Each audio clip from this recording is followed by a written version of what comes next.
Okay, so we have had plenty of demonstration, plenty of kind of practice with our tools, just like last time. So now we are finally going to go ahead and we're going to begin our first pass edit in the cut panel. So let's get started. Now, the first thing that I want to make absolutely clear is another irritating quirk of the cut panel. The more I talk about this, the more it seems that I'm down on it, but it does have its uses, honestly. It doesn't matter where we create a timeline in the cut panel. If I go into my timelines bin and I right click and I make a new timeline and I set up, let's say I want 2 video tracks, I want 2 mono tracks just like last time, start at 1 hour, and I'm going to call this one the silent first pass V1. Well, in fact, just first pass. V1 is somewhat redundant. And make it empty. I'm going to create that timeline, and you'll notice it has not created a timeline in my current bin. It doesn't do that. No matter where we are in the cut panel, if we create a timeline by any means, it always lands on the top level of our bin directory. It doesn't land in the bin we currently have open like anywhere else in Resolve. So I do have to drag this into my timelines bin, and then I know where it is. This is just one of those things. The cut panel is designed to make use of like the top level bin, the master bin. I don't like keeping assets or timelines in the master bin. It's just the way I work, right? It's just the way I happen to work. I don't like doing it. I just find it too easy for it to become this giant gaggle of timelines, graphics, audio, video, whatever. I like to organize things. In my particular opinion, organizing things like this is good practice. So we are going to get started. We have a shooting script for this project, and it's different from a standard script. The shooting script is quite prescriptive of our edit. It does tell us in places specifically what angles we want to use. We're not going to be guided by it that heavily. And one of the reasons for that is what was actually captured is somewhat different from what was in the shooting script, and that's quite normal. You can find all kinds of random variables out on Shoot. Bits of dialogue might change from here to there. How it's delivered might change. You might find that, recording dialogue as somebody's walking down a wide impractical, so you have to go to a close-up to record it. All kinds of different things can change what we capture. So just like the other script, we're going to use it as a starting point. And if we believe we can improve the drama through our own edit, we're going to do that. To quote Red Letter Media, and they're all right, really, the film should not be a literal interpretation of the script. We have artistic license, we have an opportunity to be creative and to try and express the drama in our own terms as best as we think we can. So, we're going to get started. The first scene is scene 4. And we're just going to open the scene 4 bin and open the scene 4 rushes bin. Now, this is quite a simple scene, really. We have a few shots of Tom walking around, and then we have him on the phone.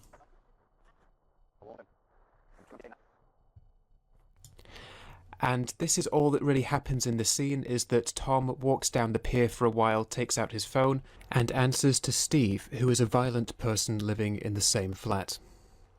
So what we need to do is look at our script, and if we have a quick skim, Tom walks down the picturesque background, the intrusive buzz of his mobile again, that's a bit of a sound design cue.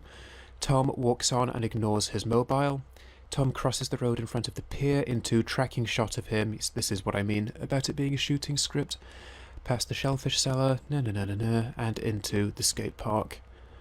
When he's in the skate park, he finally answers his mobile phone, POV of Tom. Okay, so let's break that down into main beats, and let's talk a little bit about the dramatic pace we're looking for here, because it's very different from Gym Candy. What we want is Tom walking down the pier,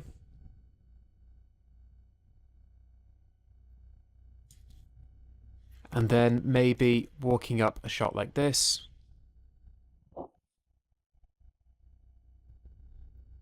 And then we're looking for skate park. These skaters are, they're an important part of the narrative. They don't do or say anything particularly important. They're symbolic of the life that Tom wants but cannot have due to Steve's coercive control. So we do need to make sure that the skaters are present throughout, because they're there to symbolize what Tom wants to be in the life that Tom wants to leave that he currently cannot. So we do have to keep these guys in mind. They are quite an important narrative symbol within this project. And then we have I'm almost home, there we are. And at that point we cut to a flashback of scene 8. So let's talk a little bit about pace and some of the material we have to work with here. Now, this is a very tragic film. The whole thing is very melancholic. The final grade, the final sound mix was very, very bleak and very barren. The whole thing is meant to be very tragic. Like I said before, this isn't a story about things somehow getting better. This is very much a kind of day in the life of someone trapped in these circumstances. So we're not looking for a particular energy. We're not looking for a fast cut. We're looking for quite a slow pace here, because the tone is reflective. The tone is very melancholic and very reflective. This character, Tom, is constantly reflecting on his situation, and we want to try and sell that idea through our edit, through how we pace our edit. And we do that by using very long cuts, almost uncomfortably long cuts. If we linger on a character for like almost too long, it becomes uncomfortable for the viewer. And that's actually kind of what we're going for here. We want this to be uncomfortable. It deals with an extremely uncomfortable subject. We don't want it to be appealing. We don't want it to be, well, we want it to be entertaining, but we don't want it to be amusing. So, an entertaining, the literal meaning of the term entertain means to hold the attention of. So I don't mean kind of laughing at it or anything like that. I mean it holds your attention, it draws you in, you become involved in the story, but at the same time an element of this should make the viewer uncomfortable. That's a legitimate goal for this project, because it's trying to, it's trying to give a message about a very unpleasant subject. So what we want to do is have these very long shots. And Tom walks for a long time here. And if we just play this through at a normal speed,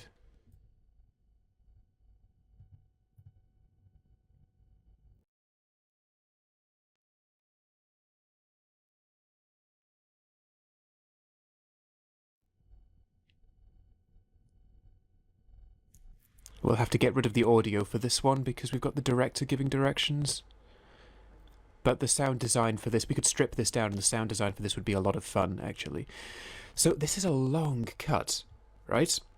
We're really looking at him just walking here.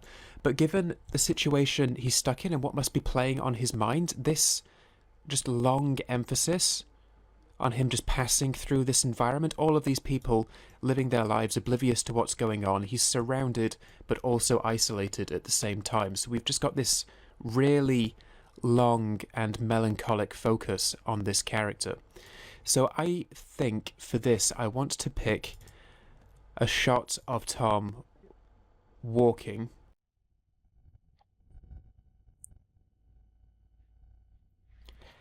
And I'm probably going to start here. And let's just see how long we've got.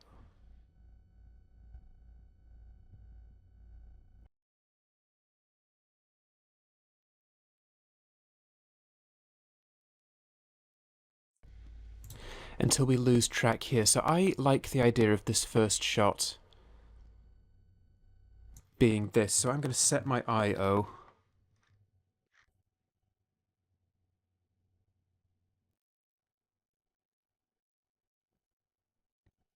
And I think just as he begins to leave, I think I'll set my O there, and let's make our first edit.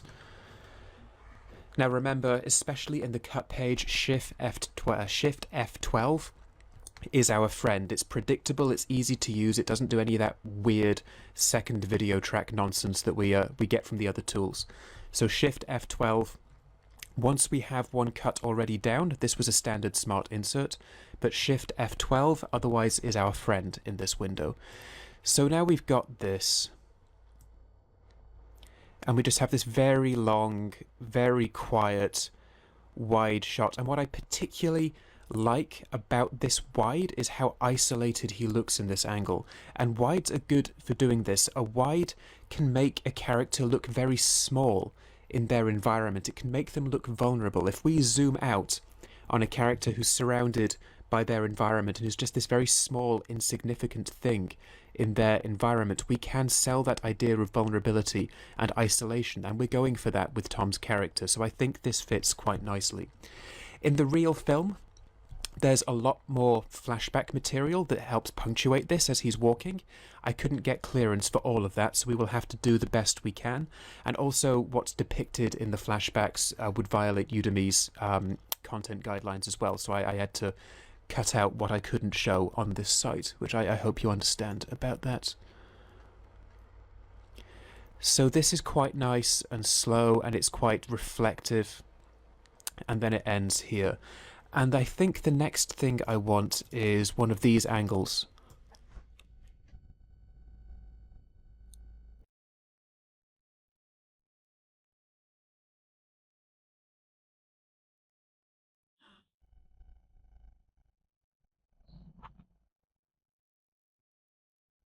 Those skateboarders made the audio of this project a nightmare. The audio guy did so well in this project. I think it was all ADR and he just built everything around it.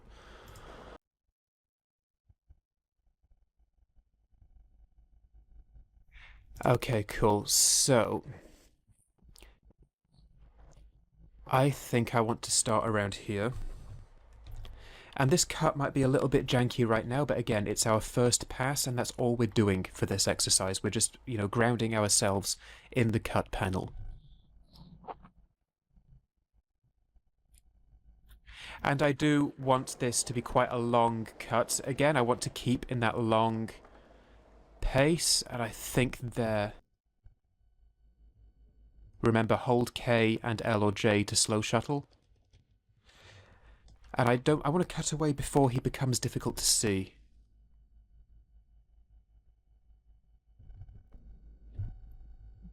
There. I want to let these... what I want is I want to let the skaters separate from his form a little bit out there. If we get what we call tangents like that, it can look a little bit odd. And a tangent is when... Well, there's a lot of meanings to it, but a tangent can mean two objects colluding and failing to show their full form. It's a term used in illustration as well.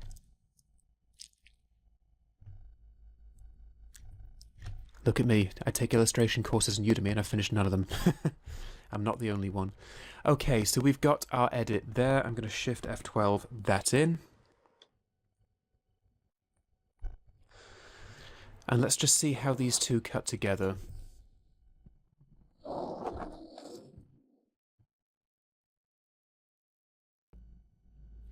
Okay, that's a little bit rough for now. And what I might be tempted to do in second pass is actually,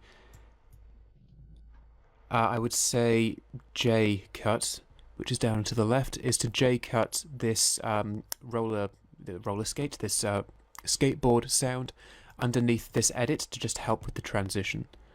Like I said, in the final version of the film, there was a flashback at this edit point, which helps disguise the cut between the two angles, but we'll work with what we have in this one.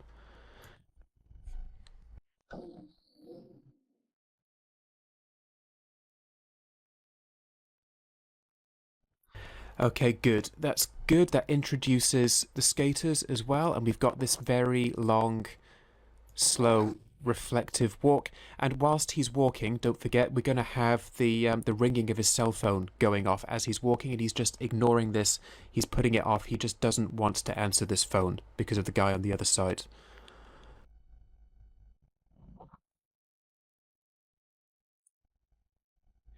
Okay, so the next thing is going to be probably one of these angles here, probably this angle.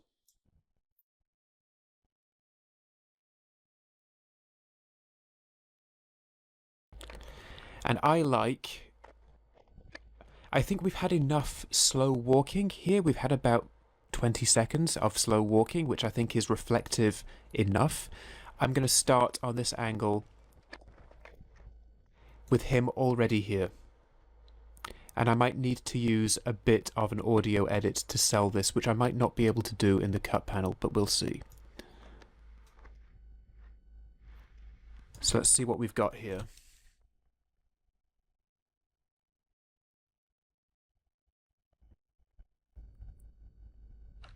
Okay, there's a bit of a blooper on that guy here, so let's scan through.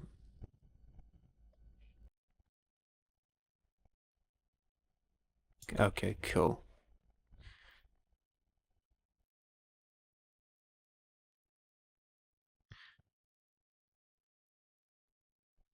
Okay, so I like the idea of starting just about here.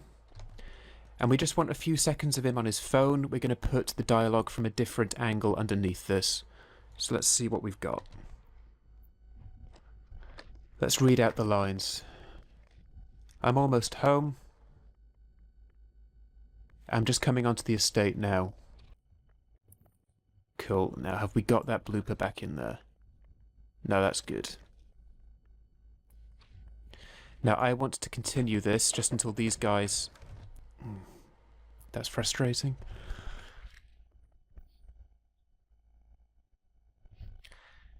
Okay, maybe we shove this back a little bit here.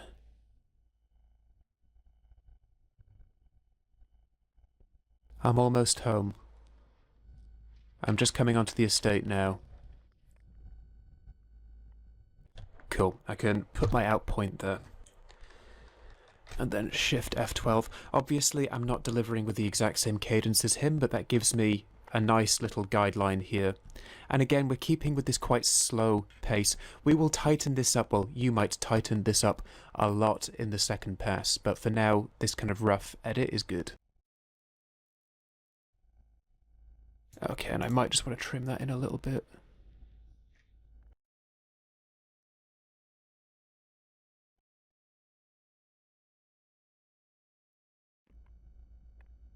Cool, okay.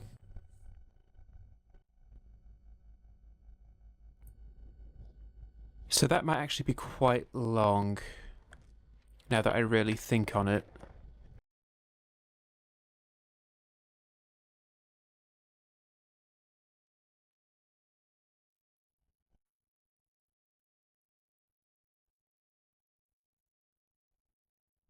So we might even trim that down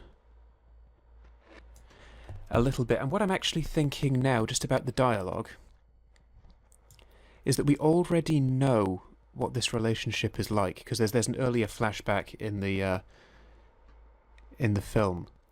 So we don't actually need to hear it. And sticking with the theme of silent reflection, what if we don't? What if we don't actually use that dialogue and we just show Tom on his phone for a few seconds? Then what if we cut to the reverse close-up here? What if we cut to that close-up and he's just closing his phone and you don't actually hear him speak? Because we can pretty much know it's going to be something controlling, it's going to be something unpleasant.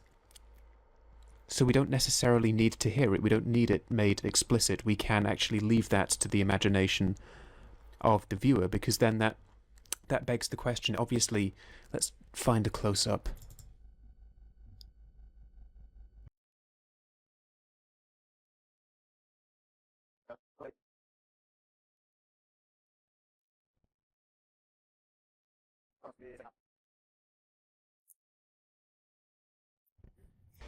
So, what if we just go here and let's just see.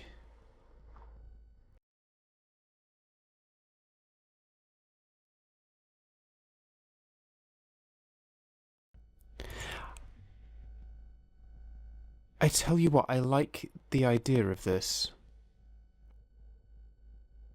And I've just noticed I'm not using source tape at all, but that's because I'm so used to using the edit panel. But I like the idea of just having his reaction to the phone call and us not necessarily hearing what is going on. And I think that's actually a little bit more disturbing, a little bit more dramatic if it's just left to the imagination. So let's give that a go. Let's see how this goes, because I don't think we need every single beat. I think it's actually more effective without that dialogue. Let's just cut this a little bit. There we go. And then, okay, exhale. That was clearly a bad conversation. Walk forwards. And then there's a really, really nice somber expression into the distance here. So let's see how this edits.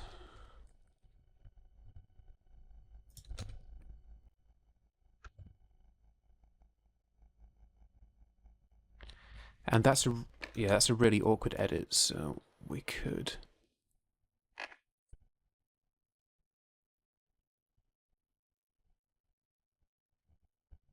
Oh, what am I doing?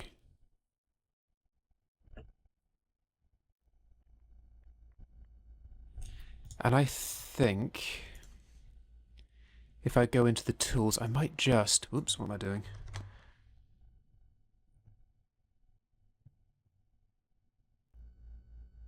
And just squeeze out a few of the distractions in here and zoom in a little bit.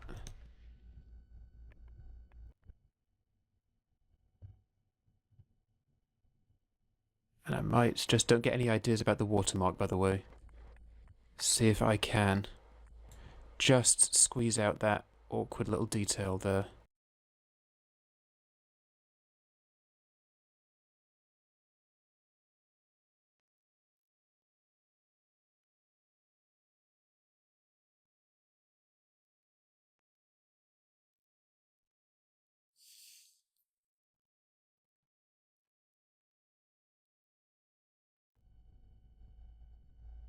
That's a little bit awkward.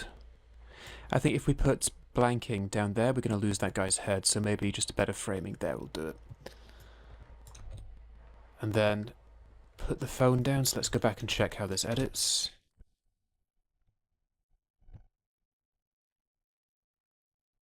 Maybe just a little bit longer there.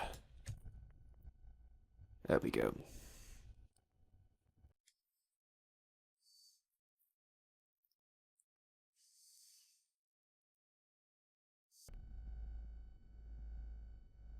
And then a devastated look into the distance.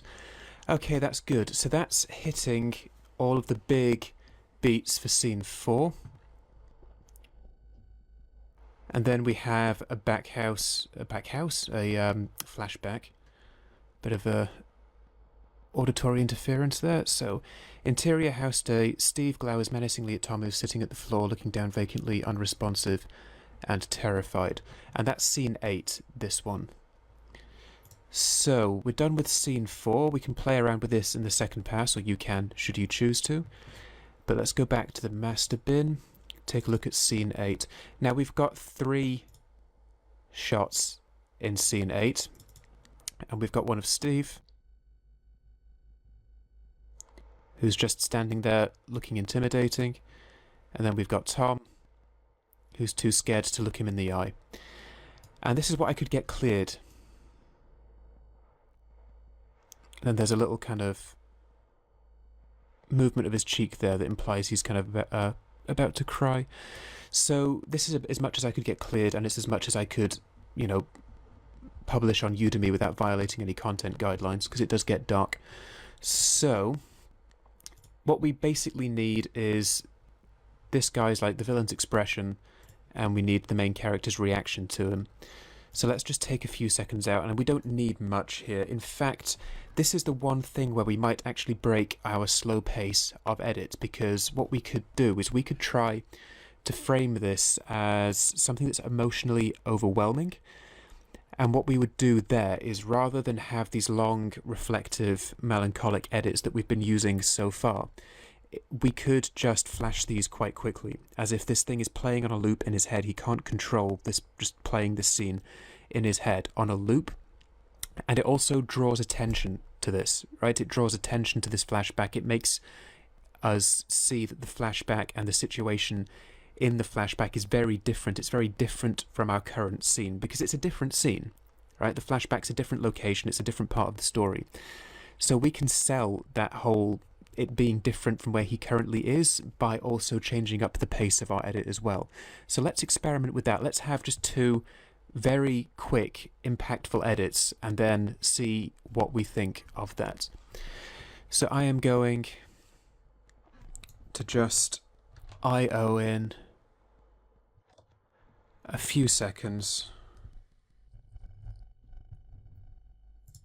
of Steve and a few seconds of Tom.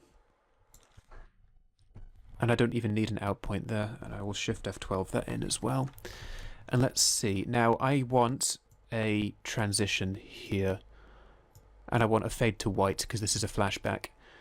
So, transitions, dip to color. Dip to color dissolve lets us dip to a color of our choice.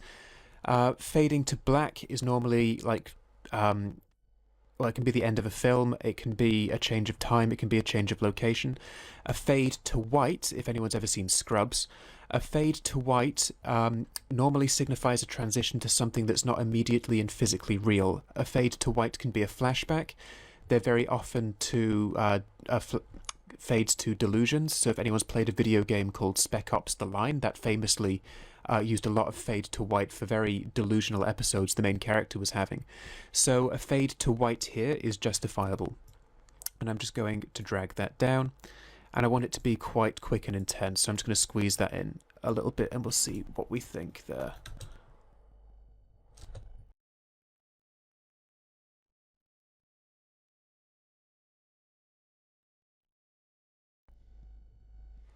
And with a bit of sound design, we can sell that. I might not make that a pure white. Actually, the pure white's a little bit intrusive, so...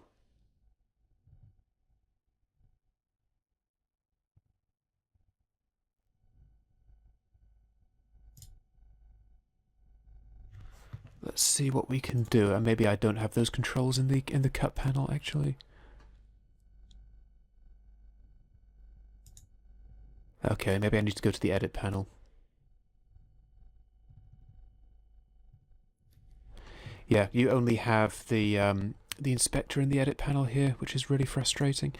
And I might just make it a slight fade to grey. And just make that a little bit less of a punch in the eyes when it happens, right? Because pure white can be a little bit intrusive. We've not got a super bright look. The final film is not super bright as well. So, like 100% white would be a little bit of an eye punch. So let's avoid that. That's better. That's kind of, yeah. Then we have flashback, flashback, fade back in. Cool. So let's go out of our transitions, back in to the media pool. Right, so this has been a good start to this first pass. We're now going to proceed on to scene 10, which is where we spend like the rest of this exercise. Good, so this has been a good start. Click on through